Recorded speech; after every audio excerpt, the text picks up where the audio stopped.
कह दो परिंदों से यहाँ बेवक्त उड़ना छोड़ दें, है बहुत ही तेज वरना तोड़ देगी परावा। ये जीवन बहता पानी है, हर एक की यहाँ कहानी है।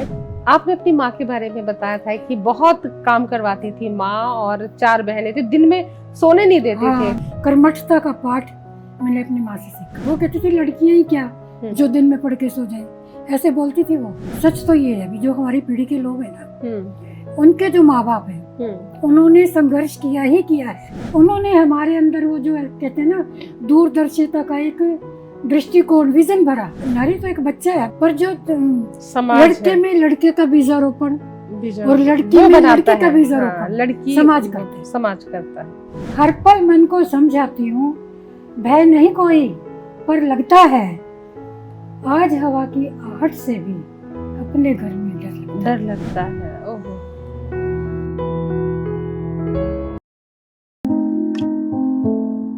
नमस्कार, प्रणाम, अभिनंदन, स्वागत। दोस्तों, मैं आपकी अपनी सखी यानी उर्मिल सखी हाजिर हूँ लेकर आपका पसंदीदा कार्यक्रम दस्तक दिल की बात कलम से। आप जानते हैं दस्तक में हर बार आपकी मुलाकात होती है एक ऐसे साहित्यकार से जिन्होंने अपनी खास पहचान बनाई है। इस कड़ी में आज जो हमारे साथ जो हमारे मेहमान हैं, साहित्यकार मेहमान हैं, मैं उनके बारे में आपको बता दूं। साहित्य जगत का जाना माना नाम है, अनेकों अवार्ड सम्मान इनकी झोली में है।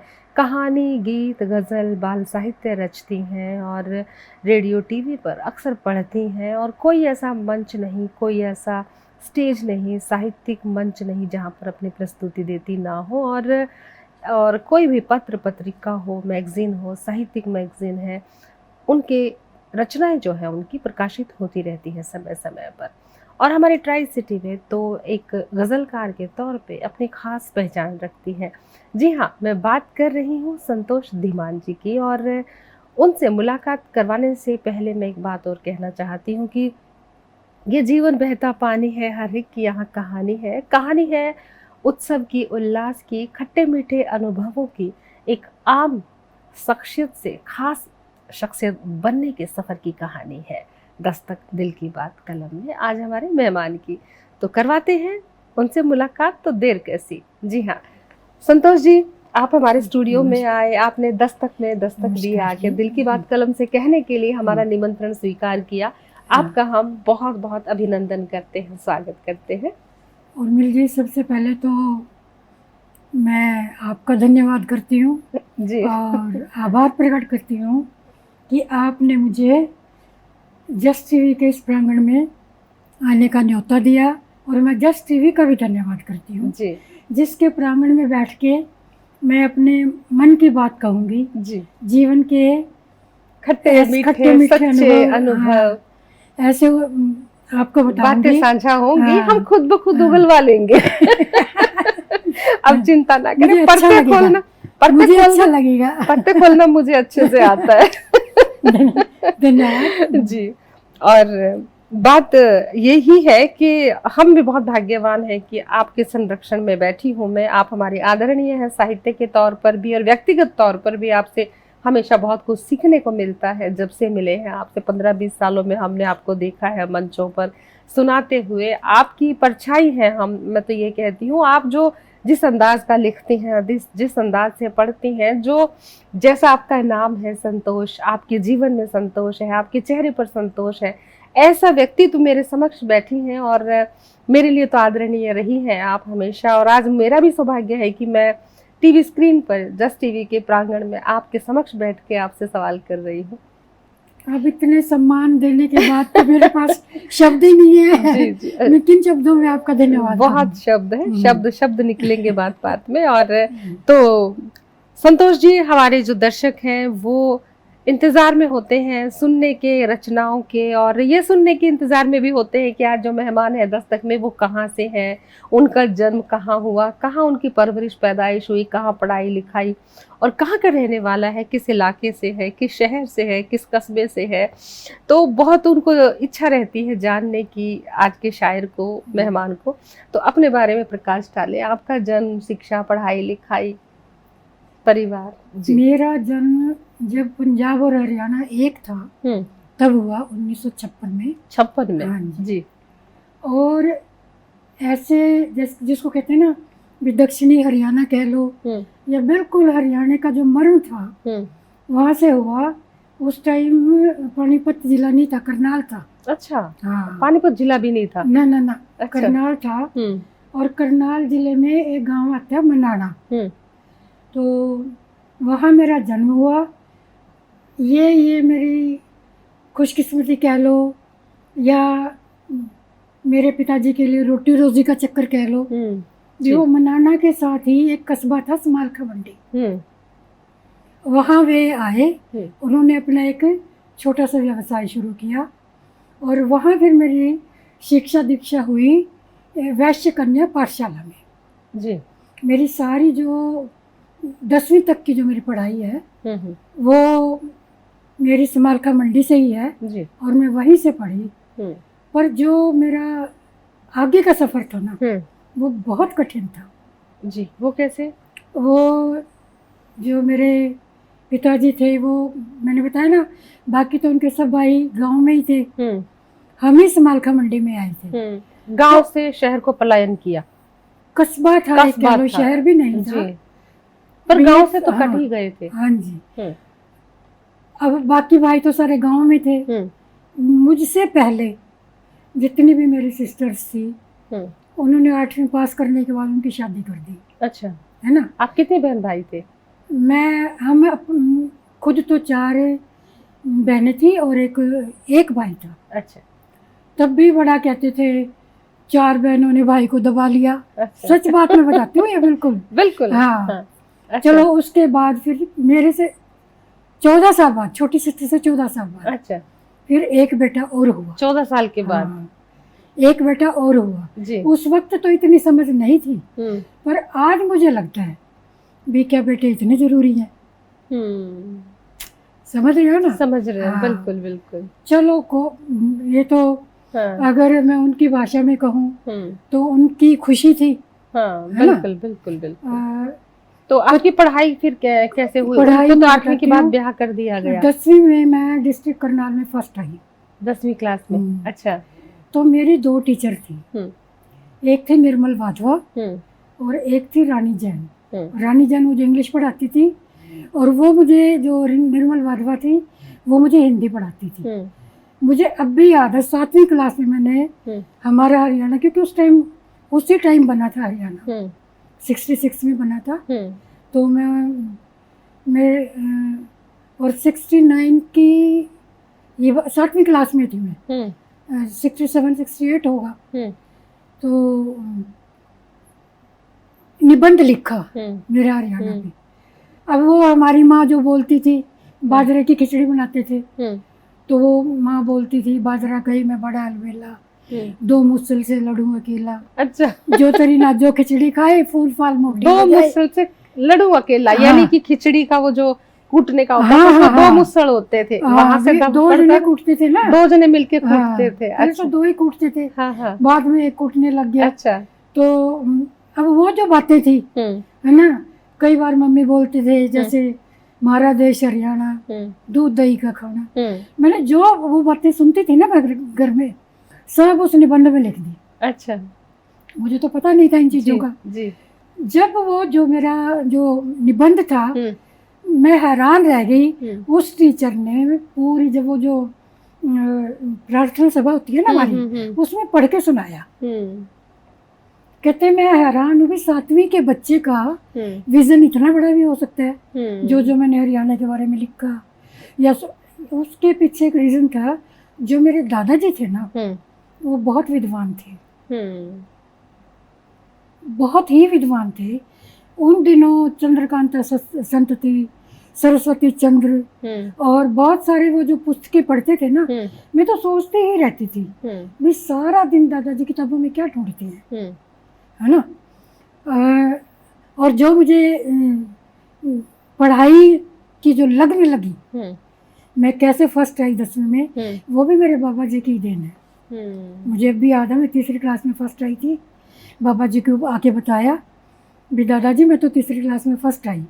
उन्होंने मुझे गोद में लिया और कहा शाबाश बेटा, मैं तो अपनी बेटी को सरस्वती बनाऊंगा। अच्छा। तो उस क्या वक्त मैंने कहा सरस्वती तो हमारी क्लास में है ना। हम्म। भी उसे तो कुछ भी नहीं आता। लेकिन आपको उस वक्त ये नहीं पता था ये हाँ, कलम की देवी। उन्होंने मुझे बताया कि साहित्य बेटा की। जो सरस्वती है हाँ। वो कला और कलम की देवी है।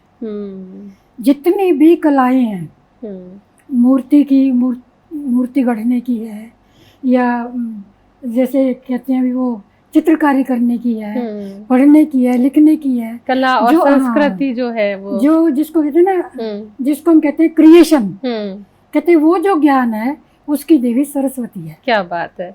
तो संतोष जी, आप बता रहे थे कि उस समय दादा ने लाड लड़ाया, सरस्वती बनाने की बात हुई, और फिर आपने 10th भी करी, उसके बाद फिर ग्रेजुएशन आपने करी। तो ग्रेजुएशन की मैंने पानीपत से करी। समालखा में कोई अच्छा कॉलेज नहीं था। अच्छा। वो बहुत स्ट्रगल किया, क्योंकि जितने ताऊ चाचा थे वो तो कहते थे शादी करो, है ना। 10वीं हो गई, और खासकर हरियाणा। हाँ। और 1966 का दौर। उस टाइम पिताजी हमारे थे 7 ताई चाचे थे हम। 7 ताऊ चाचा। हाँ, तो पिताजी हमारे थे 6ठे नंबर के। तो उस टाइम रिवाज नहीं था छोटे भाई बड़े भाई के आगे बोल जाएं। बिल्कुल नहीं था। या अपने दादाजी हमारे कहीं भी नहीं था ना। हाँ। कहीं भी नहीं था उस वक्त। इस दौर में जो मेरा साथ दिया वो मेरी माँ ने दिया जी। उसको पता था भी इसको अगर पढ़ाई से उठा लिया ना तो इसका तो जीवन भी पता नहीं कैसा रहेगा बच्ची का। माँ ने समझ लिया। माँ ने मुझे समझा नहीं। जब मैं करनाल में फर्स्ट आई तो पानीपत से एसडी कॉलेज के प्रिंसिपल, आईबी कॉलेज के प्रिंसिपल, और आर्या कॉलेज था वहाँ, सबके आई भी हमारे कॉलेज में इस बच्ची को एडमिशन दिलाओ। अच्छा, पहले कॉलेज वाले घर तक पहुँच जाते थे? हाँ हाँ। जो बच्चा, अरे जब हमें अच्छे कॉलेज की खोज है तो कॉलेज वालों को भी अच्छे स्टूडेंट्स की खोज है, तो घर तक आ जाते थे। तो विद्यार्थी, क्या बात है, देखते देखते घर तक आ गए। वो मेरे पिताजी को कह के गए भाई इसको बुक्स भी हम देंगे और फीस भी इसकी नहीं लगेगी, सिर्फ आप अपनी बच्ची का एडमिशन कराओ। क्या बात है। आज का दौर देखिए, और आज का दौर देखिए, माँ बाप अपना सब कुछ बेच देते हैं बच्चों को पढ़ाते पढ़ाते। मतलब पढ़ाई, शिक्षा इतनी महंगी हो गई आज के समय में। जब वो प्रिंसिपल आए तो मेरा हौसला खुल गया। तो मैंने अपने मम्मी को और पिताजी को यही कहा भी जब आपका पैसा नहीं लगना तो आप मुझे आगे क्यों नहीं पढ़ा रहे। क्या सवाल था। तो पिताजी कहते हैं बेटा बात पैसे की नहीं है, बात है तेरे बाहर निकलने की। देखो उनकी बात देखो, विकल को कोई ऊंच नीच हो गई। तब मैंने कहा था भी आपको क्या अपनी बेटी पे भरोसा नहीं है, अगर इतनी से भी ऊंच नीच हो जाए ना तो आप मेरी उसी दिन गर्दन उतार देना। और उर्मिल जी मैंने इस बात को निभाया भी बहुत। बिल्कुल। और एक सवाल और करती हूँ, क्योंकि हमें आपसे गजलें भी सुननी है, वक्त भी ऐसे भाग रहा है।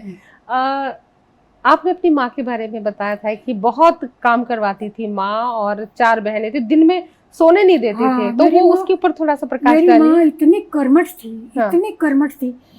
वैसे सच तो ये है भी जो हमारी पीढ़ी के लोग हैं ना, उनके जो माँ बाप हैं उन्होंने संघर्ष किया ही किया है। उन्होंने बच्चों को एक ऐसे उजास की तरफ भेजा। अब हमारे बच्चों को तो सब कुछ कराया मिल रहा है। सही इस पीढ़ी को। सही बात है। उन्होंने हमारे अंदर वो जो कहते हैं ना दूरदर्शिता का एक दृष्टिकोण, विजन भरा भी बेटा जैसे हम आगे बढ़ रहे तुम्हें भी बढ़ना है, अपनी मेहनत से बढ़ना है। कर्मठता का पाठ मैंने अपनी माँ से सीखा। और मैंने अपने मम्मी पापा को कभी सोते नहीं देखा। अच्छा। वो ना खुद सोती थी ना हमें सोने देती थी, दिन में खास तौर से। हाँ, वो कहती थी लड़कियां ही क्या जो दिन में पढ़ के सो जाए, ऐसे बोलती थी वो। अच्छा। हाँ, काम करो, कुछ सिलाई कढ़ाई करो, रसोई का काम सीखो, है ना। अब मुझे वो इसी बात पे वो सिमन द बोवर की बात याद आ रही है। वो कहती थी भी जो नारी पैदा नहीं होती समाज नारी गढ़ता है। नारी तो एक बच्चा है, बच्चा तो जो लड़का वो भी ऐसा ही पैदा होगा, लड़की भी ऐसी ही पैदा होगी, पर जो समाज लड़के में लड़के का बीजारोपण विजन और लड़की वो में बनाता लड़के का है। भी जरूर हाँ, था। लड़की समाज करता है। समाज करता है, दो फाड़ हाँ, करता है एक हाँ, बच्चे की कि हाँ ये लड़का हाँ, है, ये बिल्कुल। लड़की है। लड़की के होते ही उसको चौका चूल्हा और जितना मर्जी हो उसको समर्पण कहेंगे, समर्पण। हाँ, कहेंगे तू खाना पका, भाई बाजार जाएगा, है ना। बचपन से ही दिमाग में डाल हाँ, दिया जाता है कि आगे हाँ। तुम्हें क्या करना है। अरे हम देखते हैं जब 4-6 साल के 2-3 साल के बच्चे होते हैं, लड़की को हमेशा गुड़िया देते हैं, लड़कियों को पिस्तौल देंगे, और अभी भी हाँ, कार देंगे, है ना, बड़े बड़े ट्रक देंगे, ट्रैक्टर देंगे। खिलौनों में ही भेद है, खिलौनों में ही भेद है। खिलौनों ही बच्चे के दिमाग में ये बात भर देते हैं। सही बात भी है। मुझे ये मेरा जीवन इन चीजों से ट्रेवल होना है, हाँ, मुझे इन चीजों से मुझे अपनी जिंदगी पास करनी है। और बच्चों को किचन सेट, लड़कियों को किचन किचन के कपड़े देंगे, किचन सेट, ये गैस, ये चूल्हा, ये बर्तन, हाँ, सफाई करो, खाना बनाओ, ये इधर खिलाओ। उनको बचपन से ही माइंड मेकअप करते थे कि तुम्हें रोटियां पकानी है। हाँ, ये जो लड़के और लड़की का भेद है ना, ये हमारे घर से चल पड़ता है। कभी लड़कों को किचन सेट नहीं दिए, लड़कियों को ट्रक नहीं दिए, नहीं, है ना। जब ये बदलाव आएगा हाँ, तब यकीन होगा कि अब समाज बदल गया, पर अभी भी नहीं बदला। पर समाज नहीं बदला। जो लिंग भेद है ना, हम बहुत डिंडोरा पीटते हैं बराबरी का, बराबर जागरूक तो हुई है नारी, बराबर नहीं हुई है। बिल्कुल सही कहा आपने। और बातों का सिलसिला भी हम करते रहेंगे, जारी रखेंगे, लेकिन हम चाहते हैं कि आपसे एक गजल या एक बाल कविता सुना दीजिए। पहले मैं वो गजल सुनाऊंगी, हाँ। गजल जो मैंने, जब आतंक का दौर था ना पंजाब में, जी, उसने मुझे बहुत ही लाया। पंजाब में आतंक का दौर था, हमारी यहाँ नई जॉब लगी थी सर, यहाँ आए थे हम चंडीगढ़ जी। आपकी जॉब कब लगी थी? 1 जुलाई 81 को मैंने ज्वाइन किया था, 81 उस वक्त तो बहुत बुरा हाल था पंजाब में। मैं तभी कहती हूँ ना, मेरी पढ़ाई इतनी संघर्षों की है। मैं पहली थी जो पूरे कस्बे में से MA BEd करके निकली। क्या बात, वाह, बहुत खूब। और मुझे उस पढ़ाई के लिए बहुत बहुत बहुत मैं समझ सकती हूँ उस दौर के। सारी बातें बताऊंगी तो वक्त ही नहीं है। नहीं, हम कभी मुकम्मल वक्त रखेंगे और भी। और तो वो कौन सी कविता? हाँ, तो हम जी जरूर सुनाए।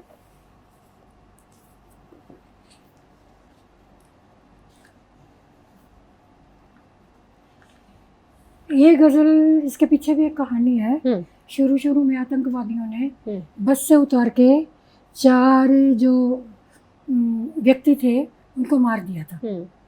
तो उनमें से एक हमारी कलीग है, उसका हस्बैंड था। ओहो। हाँ, बड़ा कष्ट हुआ ये देख के ना, तब मैंने ये गजलें लिखी थी जी।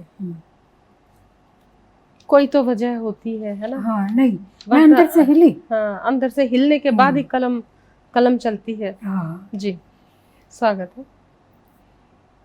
निकली है बाहर आज फिर होकर लहू से तरहवा, निकली है बाहर आज फिर होकर लहू से तरहवा, जिसकी खुली हो खिड़कियां वह ढूंढती है घर हवा।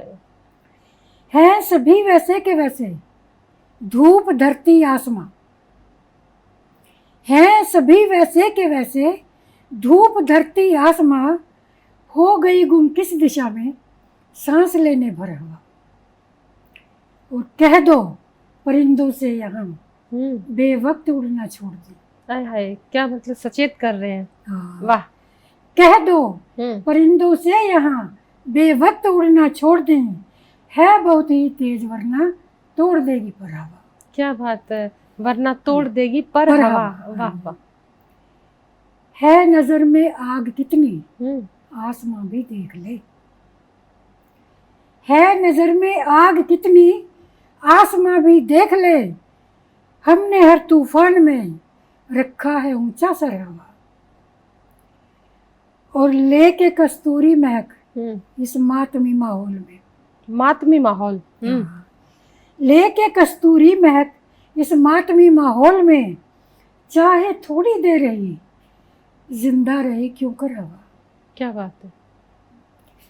तो ये गजल वो गजल थी जो मैंने पहली गजल लिखी थी। बहुत खूब। और खट्टे मीठे अनुभव, बहुत सारी गज़लें सुनेंगे, बहुत से दौर जो उन्होंने अपनी आँखों से देखे हैं, जिए हैं, सहे भी हैं, वो तमाम बातें आपसे साझा भी करेंगे बातों बातों में, और जानते हैं संतोष जी से उनके बारे में और बहुत कुछ।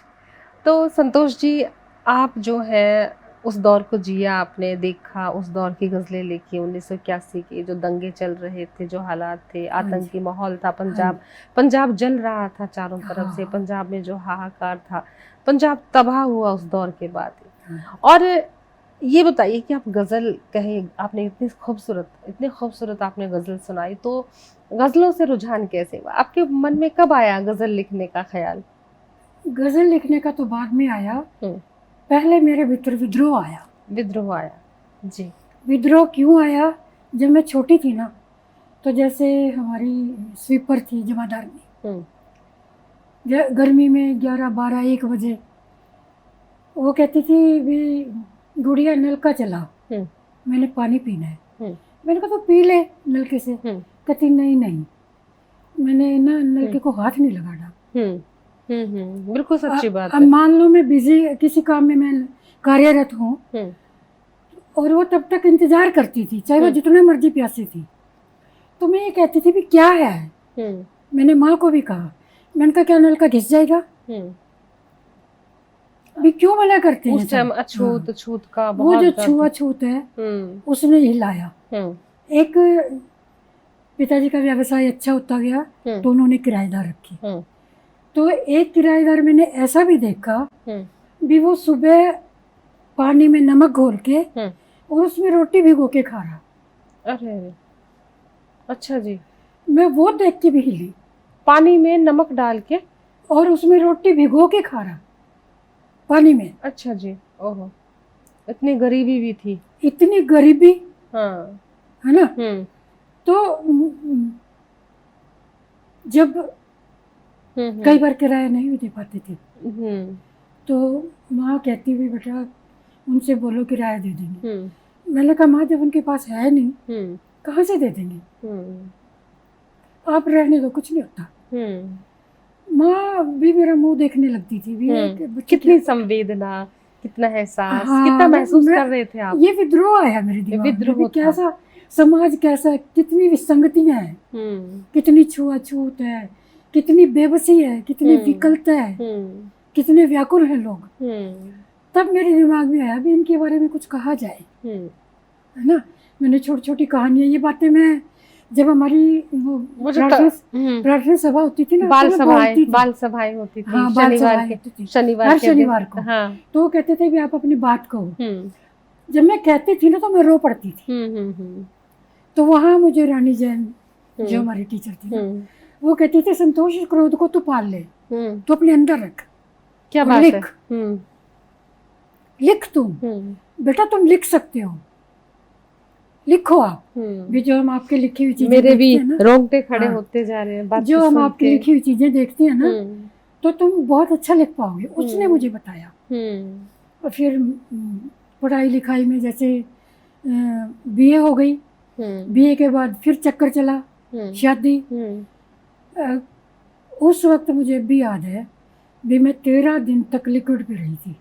अच्छा। भी मैंने आगे पढ़ना ही पढ़ना, जो मर्जी हो। अच्छा। हाँ। बीमार हो गए थे? बीमार हो गई, बहुत। कुछ खाया पिया नहीं, दीवारें पकड़ पकड़ के चलने लगी थी, पर जिद थी कि पढ़ना है, शादी नहीं करनी। नहीं। अच्छा। तो और मम्मी थे वो मेरे उद्गार समझते थे। पापा कहते थे तो उसको जबरदस्ती खाना पीना छोड़ दिया। हाँ। अच्छा। पिताजी कहते थे तो इसको जबरदस्ती खाना खिला। माँ कहती थी कैसे खिलाऊं, मेरी बच्ची मांगी क्या रही है, क्योंकि फर्स्ट डिवीजन में पास हुए थे हम। मैं तो समझती हूँ नंबर भी नहीं आते थे। आपकी माँ को भी बहुत समझ थी उस समय। हाँ, स्त्री के मन को, बच्चे के मन को, वो और उस माहौल से भी जागृत थी। हाँ। पर मेरे जो माँ थी ना, वो बहुत प्यार करती थी सबको, और उनकी कर्मठता और उनका आशीर्वाद था भी हम चारों बहनें सरकारी नौकरी में। अच्छा जी। और जो 2 बेटे हैं वो बिजनेस में। क्या बात है। और जी, तो फिर मैं अपनी माँ को तो शत सलाम करती हूँ। जी, माँ है हाँ। ही ऐसी, उसने भगवान मेरा का बहुत साथ दिया। भगवान का ही हाँ। दूसरा नाम है माँ। कहते मैं भेजती हूँ तुझे, उसने मुझे पैसे दिए अपने जोड़े हुए, मैं जा अपनी फीस भर किया। क्या बात है, हाँ, और क्या पता बात। है किसके साथ गई पिताजी के साथ। वो किसी बच्ची को एडमिशन करवाने लेके जा रही थी। अच्छा। कहते दूसरे के बच्ची का एडमिशन आप करवाने जा रहे हो, तो आपकी क्या माड़ी है, मर जाएगी लड़की। तो उन दिनों बीएड होती थी, बीएड में मेरी एक फ्रेंड थी, उसके सिस्टर के फादर इन लॉ का स्कूल था, कॉलेज था, तो वो कहते भेज दो एडमिशन हो जाएगा। एडमिशन हो गया, बीएड हो गई। बीएड के बाद फिर यही वहाँ मुझे पता चला भी साहित्य इतना वास्ट है, क्योंकि बीए के बाद इतनी तो समझ आ गई। फिर मैंने एमए साहित्य में ना, अंग्रेजी साहित्य में एमए किया। मैं हिंदी साहित्य तो मैंने बहुत पढ़ लिया, पढ़ ही रही हूँ, जब भी कोई किताब मिलती थी पढ़ लेती थी। बाद में मुझे लगन हुई Shakespeare, John Milton, John Keats, William Blake और फ्रॉस्ट की लाइनें पंडित नेहरू ने लिखी हुई थी, miles to go before I sleep. तो मेरे दिमाग में ये था भी पढ़े जाए, जो जिनकी लाइनें इतने बड़े बड़े लोग लिख रहे हैं, वो लेखक भी तो बड़े होंगे। साहित्य का जो असली जिसको कहते हैं ना, साहित्य की समझ मुझे एमए अंग्रेजी करके हुई। उसके बाद तो फिर मैंने पीछे मुड़ के नहीं देखा। बिल्कुल। हाँ। हम आपको पीछे मुड़ मुड़ के देखते हैं कि संतोष जी आ रही है, हम रास्ता देते हैं, सम्मान करते हैं। जिस माहौल से मैं निकल के आई हूँ ना उर्मिल जी, उस माहौल से निकलना बिल्कुल बिल्कुल, ये बहुत ही प्रेरणादायक बातें भी हैं। और अब तो फिर एक गजल की तरफ आते हैं। कहने को सुनने को इतना कुछ है हमारे पास, और सुनेंगे भी, लेकिन एक गजल के लिए मैं आपसे फरमाइश रखती हूँ।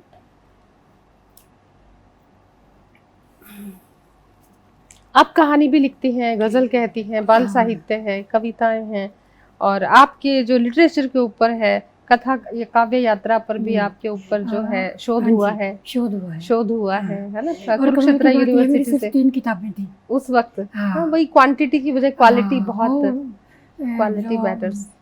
लाचन मंगल गुप्त जी थे कुरुक्षेत्र में, उन्होंने बस वैसे ही बाय चांस किसी के पास पढ़ी, कहते भी इसको तो गुड़िया पे तो शोध जरूरी है। नहीं, वाकई।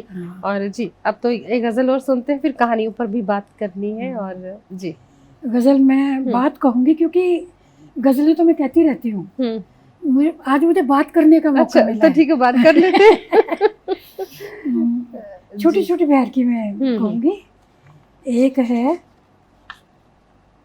तो कितने साल के थे आप जब आपने गजल लिखी? गजल की विधा में तो मैं बाद में आई हूँ, पहले कविता लिखती थी। अच्छा, कविता किस उम्र में? कविता, गीत।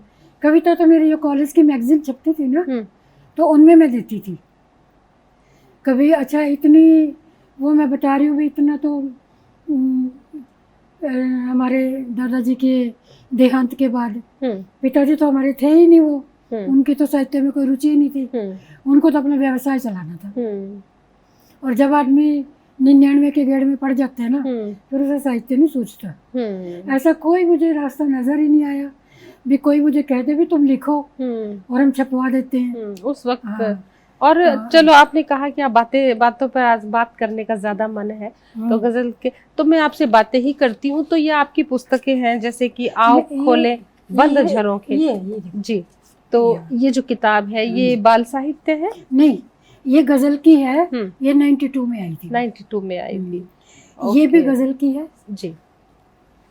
खिड़कियां एहसास की। आपके पास एहसास, तो ये देखिए, खिड़कियां एहसास की, बहुत ही खूबसूरत किताब है। और आपने देखा दोस्तों के आओ खोले बंद झरोखे, यानी ये बंद झरोखे जो है, ये जो अपने ख्यालात के झरोखों की बात है, अपनी सोच बदलने की बात है। कारण है तो निवारण भी है ना। और ये कहानी संग्रह है, सितारों भरी ओढ़नी। इसको प्रथम पुरस्कार मिला हुआ है जी, हरियाणा साहित्य अकादमी से।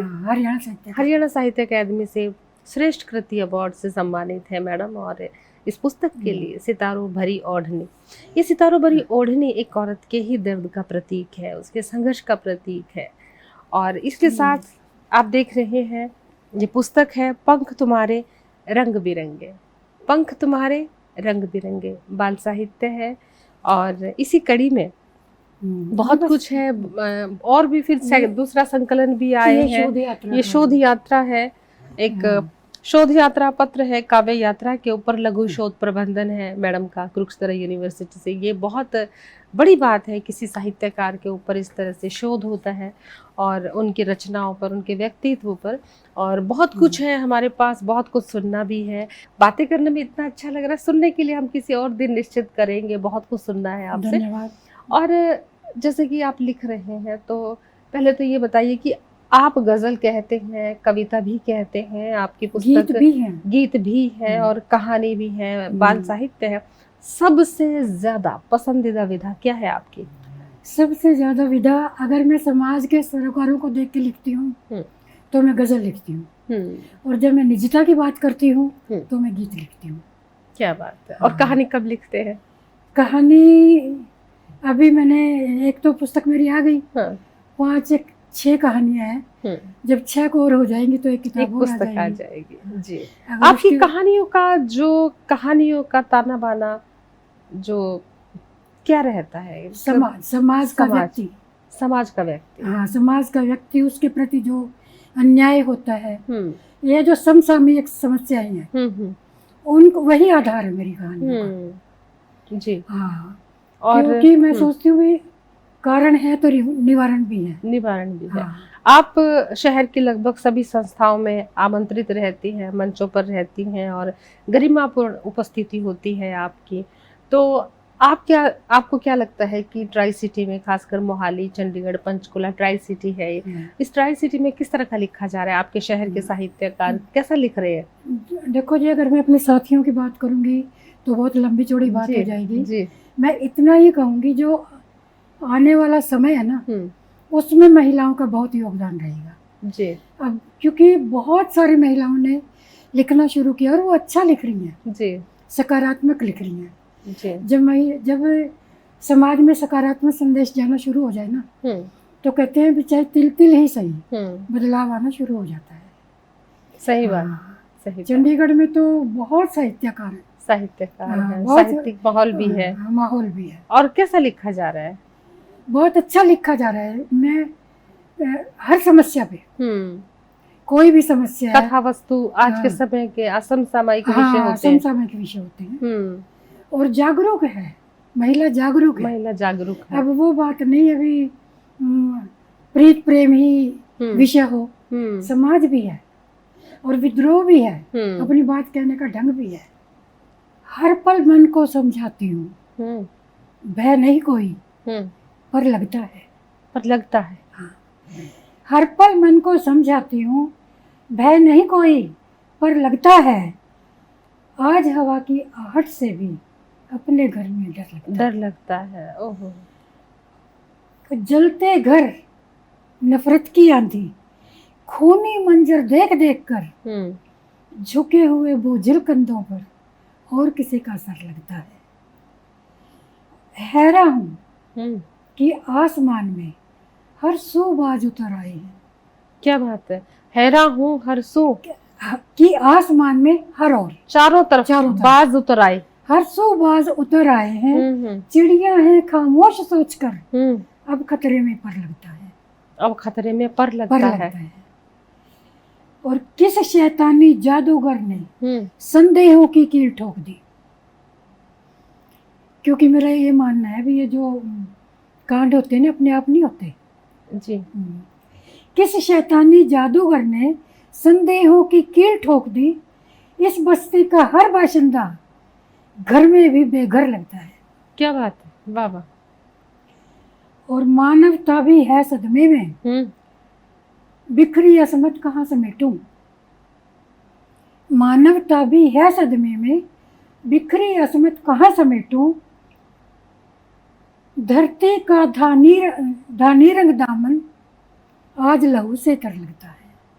धरती का धानी रंग दामन आज लहू से तर लगता है। हाँ। डर लगता है, बाहर निकलने से डर लगता है। और बाज को देखकर चिड़िया भी डर रही है कि उनके पंख ना उतरे जाए। क्या भाव है, क्या दर्द है। निश्चिता की तो मैं जितनी बात करूं, गजल की खास विशेषता ये है कि आपके पास एक मुकम्मल शेर में पूरी बयानी होती है। ये कुछ ईश्वर की तरफ से ही है जी।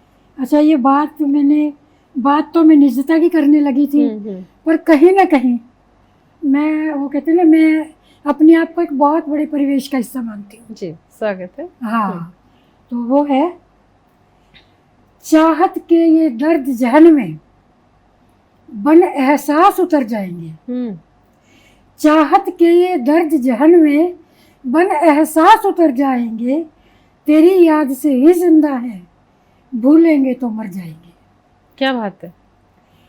दो राहा हो या चौराहा, किसी मोड़ पे नहीं रुके हम। दो राहा हो या चौराहा, किसी मोड़ पे नहीं रुके हम, इसी आस में रहे सफर में, कभी तो अपने घर जाएंगे। क्या बात है। और कोई तूफानों से कह दे, इस जंगल से धीरे गुजरे। कोई तूफानों से कह दे, इस जंगल से धीरे गुजरे, हल्की सी आहट से भी मासूम परिंदे डर जाएंगे। क्या बात है। और जिन पर सदा चहक कर चिड़िया गीत भोर के गाती थी, जिन पर सदा चहक कर चिड़िया गीत भोर के गाती थी, चूल्हे के ईंधन की खातिर कटकर वही सजर जाएंगे।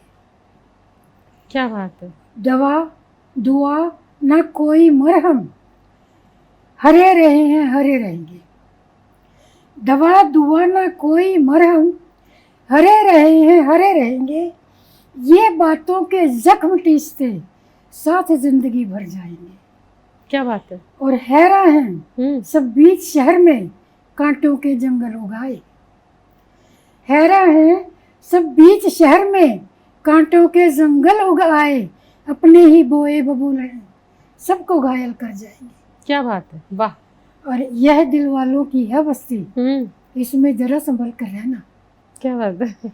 यह दिल वालों की है बस्ती, इसमें जरा संभल कर रहना, चुपके से सब लूट भी लेंगे और फिर साफ मुंह कर जाएंगे। क्या बात है।